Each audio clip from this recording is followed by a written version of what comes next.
আমি নিকাশা রানী বলছি।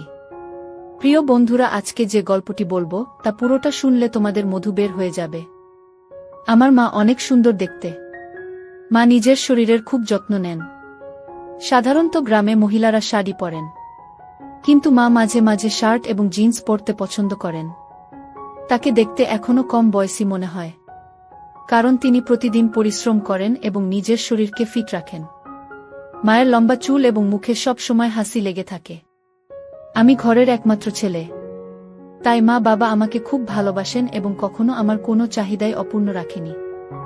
আমার ছোট বোন পায়েল এখনো স্কুলে পড়ছে এবং খুব দুষ্টু। আমি আরিয়ান।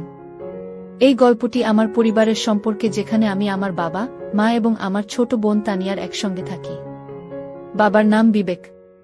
তিনি একটি প্রাইভেট কোম্পানিতে চাকরি করেন। মায়ের নাম আরুষি। তিনি ঘরের সব কাজকর্ম সামলান। আমরা একটি ছোট্ট গ্রামে থাকি, তবে মা বাবা দুজনেই শিক্ষিত, তাই আমাদের বাড়ির পরিবেশটা একটু আলাদা। মা যদিও গ্রামের অন্যান্য মহিলাদের মতোই জীবনযাপন করেন। বন্ধুরা, আজকের গল্পটা অনেক বেশি স্পেশাল, তাই কেউ মিস করো না। আর দয়া করে গল্পগুলো ভালো লাগলে ভিডিওটি লাইক, শেয়ার এবং চ্যানেলটি সাবস্ক্রাইব করো প্লিজ। গল্পটা শুরু হয় তখন যখন আমার পরীক্ষাগুলো শেষ হয়েছিল এবং গরমের ছুটি চলছিল।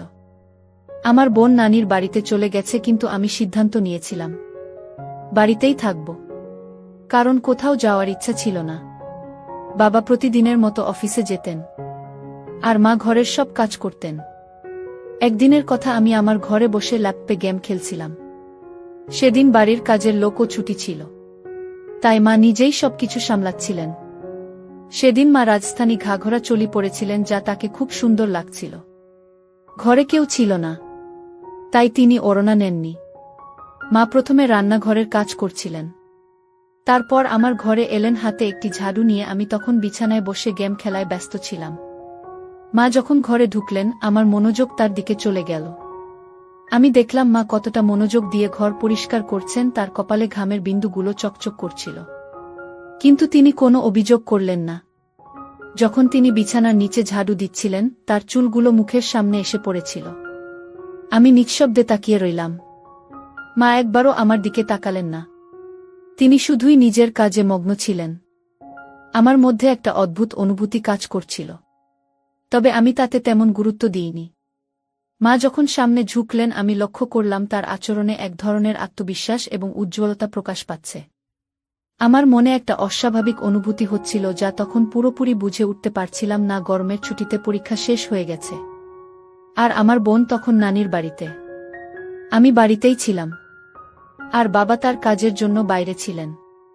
মা ঘরের কাজকর্ম সামলাচ্ছিলেন এবং সেদিন তিনি একটি হালকা ঘাঘরা পরেছিলেন। যেহেতু বাড়িতে কেবল আমি ছিলাম, তিনিও নেননি। কিছুক্ষণ নীরব থাকার পর মা হঠাৎ আমার দিকে তাকিয়ে বললেন, শোনো তো, একটু উঠে বিছানার চাদরটা ঠিক করে দাও। মা বললেন, ঠিকঠাক করে নিতে দাও, তারপর তোমার গেম খেল। আমি তাড়াতাড়ি অন্য দিকে তাকানো ভান করলাম এবং উঠে বাথরুমের দিকে চলে গেলাম। বাথরুমে পৌঁছানোর পর আমার মনে নানা ধরনের প্রশ্ন আসতে শুরু করল। আমার মনে হলো হয়তো মা আমাকে তাকিয়ে থাকতে দেখে ফেলেছেন। আমি একটু ভয় পেলাম, ভাবতে লাগলাম যদি মা সত্যি আমাকে দেখে থাকেন তাহলে তিনি কি ভাববেন। আমি বিভ্রান্ত ছিলাম, বুঝতে পারছিলাম না যে আমার যা অনুভব হচ্ছে তা ঠিক না ভুল। কিছুক্ষণ বাথরুমে ভাবার পর আমি আবার ঘরে ফিরে এলাম, কিন্তু এখন আর মোবাইলে গেমে মন বসাতে পারছিলাম না। মনের মধ্যে অদ্ভুত সব চিন্তা ঘুরপাক খাচ্ছিল। মা তখন বিছানার চাদর ঠিক করে রান্নাঘরে চলে গেলেন। আমি ভাবলাম হয়তো মা কিছু বুঝতে পারেনি, কিন্তু আমার হৃদস্পন্দন তখনও জোরে চলছিল। আমি ল্যাপটপ বন্ধ করে মোবাইল নিয়ে টাইম পাস করার চেষ্টা করতে লাগলাম, কিন্তু মন তখনও অস্থির ছিল। একদিন হঠাৎ আমার মোবাইলে একটি নোটিফিকেশন এল এবং আমি সেটি খুলে দেখলাম। সেখানে বিভিন্ন ধরনের গল্পের তালিকা ছিল, যার মধ্যে একটি গল্প মা ও ছেলের সম্পর্কের ভিত্তিতে লেখা। কৌতূহলবশত আমি সেই গল্পটি পড়তে শুরু করলাম, যেখানে একটি ছেলে তার মায়ের সাথে কিছু সুন্দর সময় কাটানোর অভিজ্ঞতা শেয়ার করছে। গল্পটি পড়ার পর আমার মনেও কিছু চিন্তা আসতে শুরু করল। আমি ভাবলাম, কেন না আমিও মায়ের জন্য কিছু বিশেষ কিছু করার চেষ্টা করি। কিছুক্ষণ পরে আমি বাথরুমের দিকে চলে গেলাম। কিছুক্ষণ পর আমি বাথরুম থেকে বেরিয়ে এলাম। কেন যেন একটু অদ্ভুত লাগছিল, কিন্তু সেটা বুঝতে পারছিলাম না। বাইরে এসে দেখি মা রান্নাঘরে দাঁড়িয়ে রান্না করছেন। আমি ধীরে ধীরে ফ্রিজ থেকে পানির বোতল বের করতে করতে মাকে দেখছিলাম। তিনি রান্নায় পুরোপুরি মনোযোগ দিয়েছিলেন এবং পিছন ঘুরে দাঁড়িয়েছিলেন, তাই আমার দিকে খেয়াল করেননি। তার মুখে সেদিন কিছুটা ক্লান্তির ছাপ ছিল, তবে সেই ক্লান্তির ভেতরেও এক ধরনের প্রশান্তি ফুটে উঠছিল। দেখে মনে হচ্ছিল তিনি কাজটা আন্তরিকভাবে করছেন।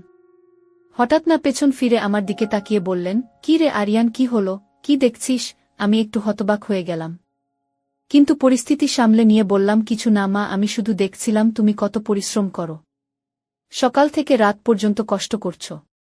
এটা শুনে মা খুব খুশি হলেন। তার চোখে আনন্দের ঝিলিক ফুটে উঠল। তিনি বললেন, "হ্যাঁ বাবা, এসব তো করতে হয়, কিন্তু তোর মতো ছেলে থাকলে সব কাজ সহজ মনে হয়।" তারপর মা মুচকি হেসে বললেন, "কিছু বছরের মধ্যেই তবু আসবে আমার কাজে সাহায্য করতে।" মা এটা বলতেই হাসতে শুরু করলেন, আর তার হাসি আমার মনটা ভরে দিল। এতটুকু বলেই আমি আবার নিজের কাজে মন দিলাম। আমি তখন নিজের বেডরুমে চলে গেলাম আর মাথায় নানা রকম চিন্তা ঘুরতে লাগল। ভাবছিলাম নাকি বুঝতে পেরেছিলেন যে আমি তাকে দেখছিলাম আর কি ভাবছিলাম। এমন ভাবতে ভাবতে কয়েকটা দিন কেটে গেল আর আমি উপলব্ধি করলাম যে শুধু তাকিয়ে থাকা যথেষ্ট নয়, কিছু পরিকল্পনা করতে হবে। এই ভাবনাগুলোর মধ্যে দিয়ে সন্ধ্যা হয়ে গেল, আর বাবা অফিস থেকে ফিরে বললেন যে কাজের জন্য তাকে 10 দিনের জন্য বিদেশ যেতে হবে। এটা শুনে আমার মনে ভীষণ আনন্দ হল, যদিও বাইরের দিকে শুধু মাথা নেড়ে সম্মতি জানালাম। 3 দিন পর বাবার যাত্রা ছিল আর আমি ঠিক করেছিলাম যে এই 10 দিনের মধ্যেই যা করার করতে হবে, কারণ পরে হয়তো এমন সুযোগ আর আসবে না। এরপর পরের দিন ছিল মঙ্গলবার। বাবা বিদেশ যাওয়ার জন্য প্রস্তুতি নিচ্ছিলেন, তাই কিছু কেনাকাটা করতে হবে। মা আর বাবার শুটিং এর জন্য বেরোনোর সময় আমাকে জিজ্ঞেস করলেন, "তুই আসবি?" আমি না বলে দিলাম, বললাম, "তোমরা যাও, আমি মোবাইলে গেম খেলব বাসা থেকে।" তারা বেরিয়ে যাওয়ার পর আমি দরজা বন্ধ করে দিলাম আর সরাসরি তাদের বেডরুমে গেলাম। বেডরুমে গিয়ে আমি আলমারি খুলে কিছু খুঁজতে লাগলাম, যদি কোনো ভালো আইডিয়া পাওয়া যায়। খুঁজতে খুঁজতে হঠাৎই আমার চোখে মায়ের লিপস্টিক আর বডি স্প্রে পড়ল, আর একটু খুঁজতেই মায়ের কিছু পোশাক দেখতে পেলাম। তাদের মধ্যে একটা লাল রঙের 1 পিস ড্রেস পেলাম, যেটা দেখে আমি ভাবতে লাগলাম মা এই পোশাকটা পরে কতটা সুন্দর লাগবে। আমি তখন লাল রঙের 1 পিসটি হাতে নিয়ে ভাবতে লাগলাম মা এই পোশাকে কেমন লাগবে। কিছুক্ষণ এমন ভাবতে ভাবতে আমি আলমারির সমস্ত কাপড় গুছিয়ে রাখলাম। তবে বেডরুমে মায়ের ছবিটা দেখে আবারও এক ধরনের অদ্ভুত অনুভূতি হতে লাগল। তখন আমি মনে মনে সিদ্ধান্ত নিলাম যে শুধু ভাবার মধ্যে আটকে থাকলে চলবে না, কিছু একটা করতেই হবে। এরপর আমি সবকিছু গুছিয়ে রেখে হলঘরে এসে টিভি দেখতে লাগলাম। ঠিক তখনই মা বাবা শপিং শেষে বাড়ি ফিরে এলেন এবং বসে পড়লেন। এইভাবে সে দিনটা কেটে গেল। পরের দিন সকালে বাবা বিদেশ যাওয়ার প্রস্তুতি নিচ্ছিলেন, তাই মা তাড়াতাড়ি উঠে ঘরের সবকিছু গুছিয়ে নিলেন এবং বাবাকে নাস্তা করিয়ে ঘরের বাকি কাজগুলো করতে লাগলেন। সকাল 8টায় বাবা আমাদের বিদায় জানিয়ে বেরিয়ে গেলেন, আর মা ঘরের কাজে ব্যস্ত হয়ে পড়লেন। বাবার কাজে বাইরে যাওয়া আমাদের জন্য কোনো নতুন ঘটনা ছিল না, তাই আমরা সহজেই মানিয়ে নিলাম। মা তাড়াতাড়ি ওঠার কারণেও বাবার যাওয়ার প্রস্তুতিতে ব্যস্ত থাকায় স্নান করতে পারেননি। বাবা বেরিয়ে যাওয়ার পর সকাল 9টার দিকে মা স্নান করতে গেলেন, আর আমি তখন ঘরে বসে টিভি দেখছিলাম।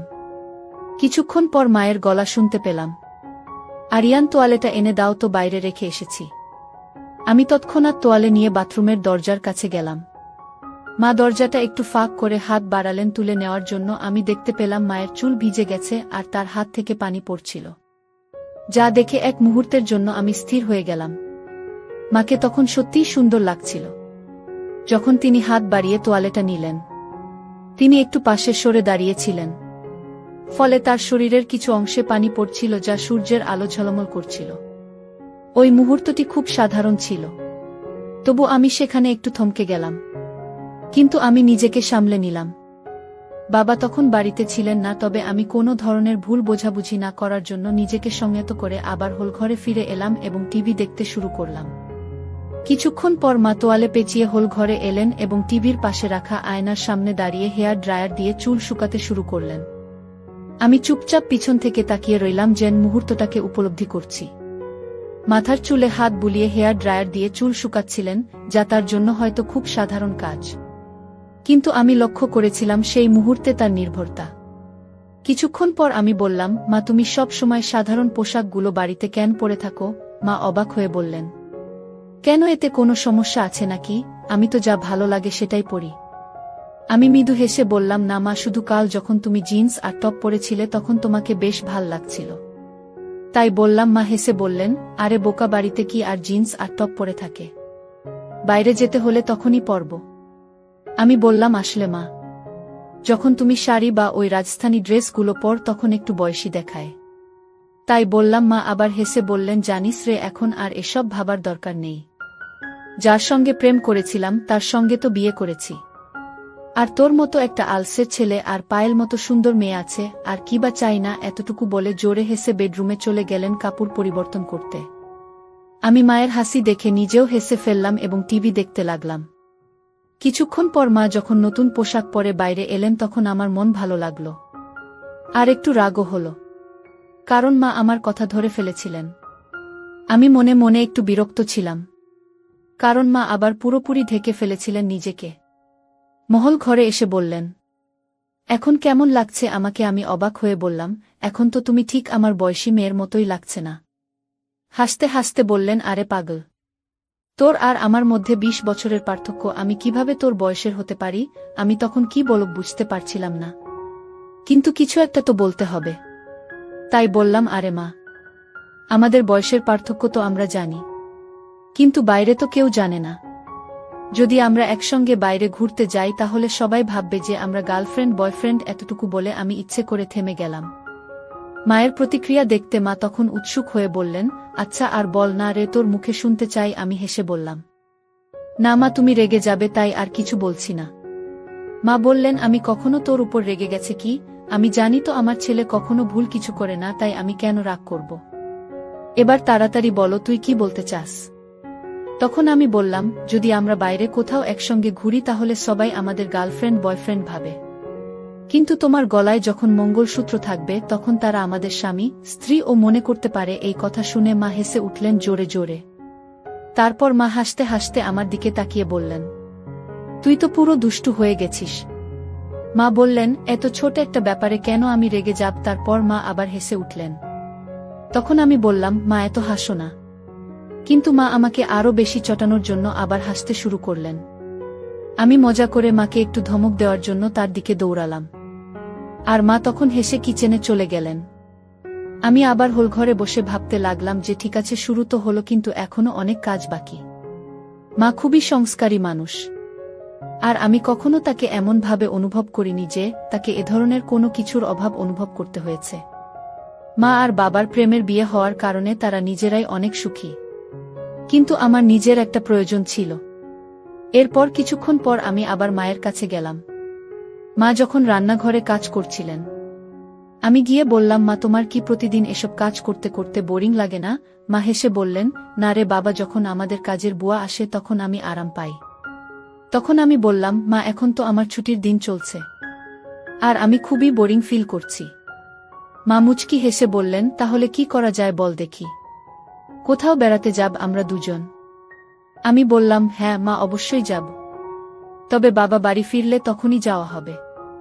মা বলল, তুমি এখন কি করবে? আমি বললাম, আমার একটা মজার খেলা জানা আছে, যদি তোমার আপত্তি না থাকে তাহলে খেলতে পারি। মা বলল, ল্যাপটপে গেমস খেলার কোনো আগ্রহ নেই আমার, অন্য কিছু বলো। আমি হেসে বললাম, না মা, লাগবে না। তখন মা বলল, ও আচ্ছা ঠিক আছে, কোনো খেলা? আমি বললাম, ট্রুথ অর ডেয়ার। মা হেসে বলল, ঠিক আছে, কিন্তু আগে আমার ঘরের কাজগুলো শেষ করতে দাও, তারপর খেলব। আমি বললাম, ঠিক আছে, তুমি কাজ শেষ করো, আমি একটু রুমে গিয়ে অপেক্ষা করছি, কাজ হয়ে গেলে আমাকে ডেকে নিও। এ কথা বলে আমি তাকে হাসি মুখে বিদায় জানালাম এবং রুমের দিকে পা বাড়ালাম। রুমে গিয়ে আমি ভাবতে লাগলাম। কিছুক্ষণ পর মা এসে আমার সামনে বসল এবং বলল, তাহলে কিভাবে খেলাটা শুরু করব? আমি হেসে বললাম, তোমার পছন্দ প্রথা নাকি দেয়ার? সে চিন্তা ভাবনা করে বলল, ট্রুথ। তারপর আমি মায়ের দিকে তাকিয়ে মজার একটা প্রশ্ন করলাম। আমি মাকে জিজ্ঞাসা করলাম, বিয়ে আগে কি আপনার কোনো বিশেষ বন্ধু ছিল? আমার প্রশ্ন শুনে মা একটু অবাক হয়ে বলল, এ কেমন প্রশ্ন করলে আরিয়ান? আমি হাসতে হাসতে বললাম, এটাই আমার প্রশ্ন মা, আপনি তো ট্রুথ বেছে নিয়েছেন, তাই উত্তর দিতে হবে। মা একটু হেসে বলল, হ্যাঁ ছিল, আর সে তোমার বাবা ছাড়া আর কেউ না। এরপর আমি বললাম, ঠিক আছে মা, এবার আপনি আমাকে প্রশ্ন করুন, আমি ট্রুথ নেব না। কিছুক্ষণ ভাবল, তারপর বলল, তোমার কি কোনো বান্ধবী আছে? আমি একটু হাসি দিয়ে বললাম, হ্যাঁ আছে। সে তো আমার সামনে বসে আছে। আমার কথায় মা একটু বিরক্ত হয়ে বলল, এই ধরনের কথা বলা ঠিক না। আমি তোমার মা। মায়ের প্রতিক্রিয়া দেখে আমার আত্মবিশ্বাস কিছুটা কমে গেল, কারণ মা সব সময় সিরিয়াস হয়ে থাকে। আমি মজা করে বললাম, তুমি কেন সব সময় এত সিরিয়াস হয়ে যাও? আমি তো শুধু মজা করছিস। একটু হেসে মাথা নাড়ল। এরপর আমি আবার জিজ্ঞেস করলাম, তাহলে এবার বলো, ভূত নাকি দেয়ার? সে কিছুক্ষণ ভেবে বলল, ট্রুথ। আমি জিজ্ঞেস করলাম, তোমার জীবনে এমন কোনো স্মৃতি আছে যা তোমার কাছে খুব মজার? সে একটু বিরক্ত হয়ে বলল, এ ধরনের প্রশ্ন ভালো নয়, আমাদের এই খেলা এখানে থামানো উচিত। আমি বললাম, আমরা তো খুব ভালো বন্ধু, এবং বন্ধুরা তো একে অপরের সাথে সবকিছু শেয়ার করে। যদি তোমার বিশ্বাস থাকে তাহলে তুমি নিশ্চয়ই আমাকে কিছু বলবে। সে কিছুক্ষণ ভেবে বলল, কিছু প্রশ্ন ব্যক্তিগত হয় আর সেগুলো ঠিক না শেয়ার করা। আমি হেসে বললাম,